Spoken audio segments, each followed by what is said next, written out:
The Caribbean Sea glistens under the sun, its blue waters long symbolizing peace and trade. But beneath the calm waves, a storm is forming, a storm that could shake the very foundations of American dominance in the Western Hemisphere. For over a century, Washington has called Latin America its backyard. From the Monroe Doctrine of 1823 to Cold War interventions, the message was always clear: this hemisphere belongs to the United States. But in August 2025, that certainty began to crumble. Three American warships, armed with guided missiles, arrived near Venezuela's coastline. The Pentagon claimed the mission targeted drug cartels linked to terrorist networks. Few believed the explanation, but to most observers, this was the opening move of a new geopolitical chess game. And Venezuela, long defiant toward Washington, had two powerful allies ready to change the rules: Russia and China. President Nicolas Maduro wasted no time. Appearing on national television, he declared, "We will defend our skies, our seas, and our land. Venezuela will not kneel before any empire."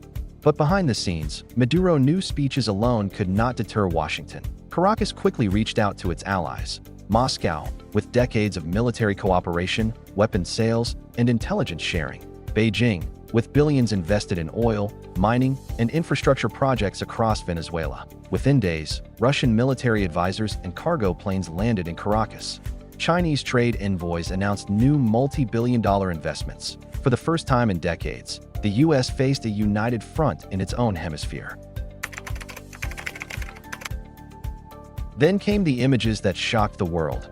Russia's Tu-160 White Swan strategic bombers landing in Venezuela. These massive, supersonic aircraft can carry nuclear warheads and travel across continents without refueling.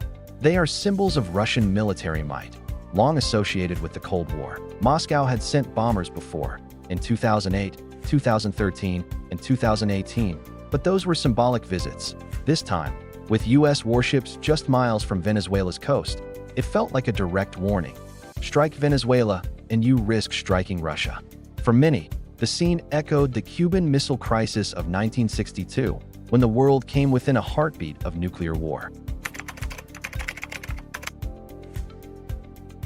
While Russia flexed its military muscle, China moved differently, silently, strategically, but no less powerfully.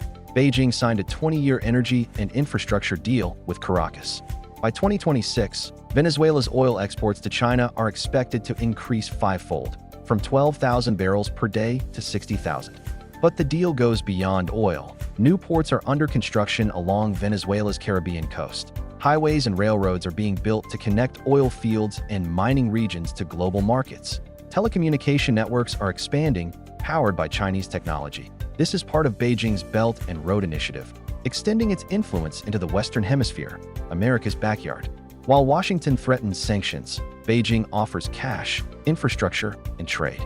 For a struggling Venezuela, the choice was clear. To understand today's tensions, we must look back to in the early 20th century. Venezuela was one of America's key oil suppliers. U.S. companies dominated its energy sector. But in 1999, Hugo Chavez rose to power with his socialist Bolivarian revolution.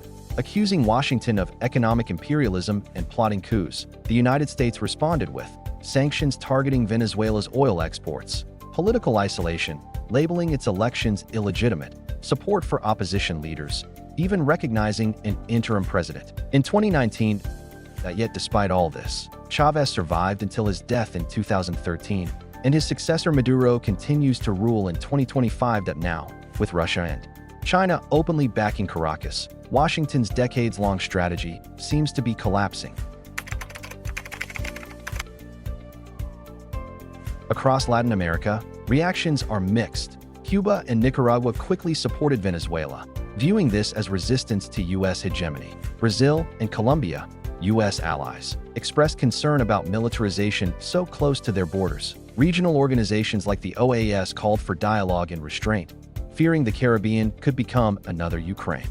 For ordinary Latin Americans, memories of U.S. interventions, from Chile in 1973 to Panama in 1989, remain fresh. Many quietly admire Venezuela's defiance, even if they fear the consequences.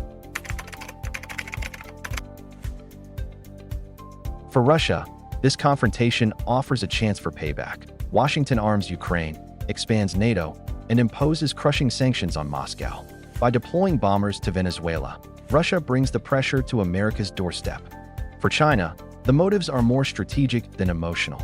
Energy security, trade routes, diplomatic leverage in future negotiations with Washington. While aligning with Venezuela, Beijing gains a strategic foothold in the Western Hemisphere, an area long dominated by the United States.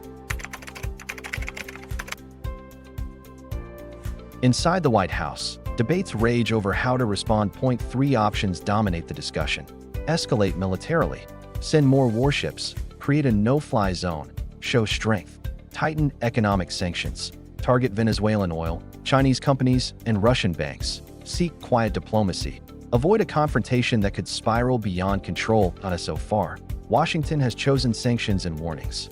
But critics argue this only pushes Caracas closer to Moscow and Beijing.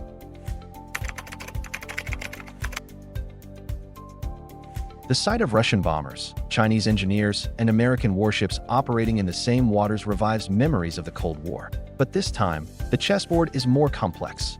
China is a rising economic superpower. Russia is a nuclear giant defying Western sanctions. The US faces crises in Europe, Asia, and now Latin America, all at once.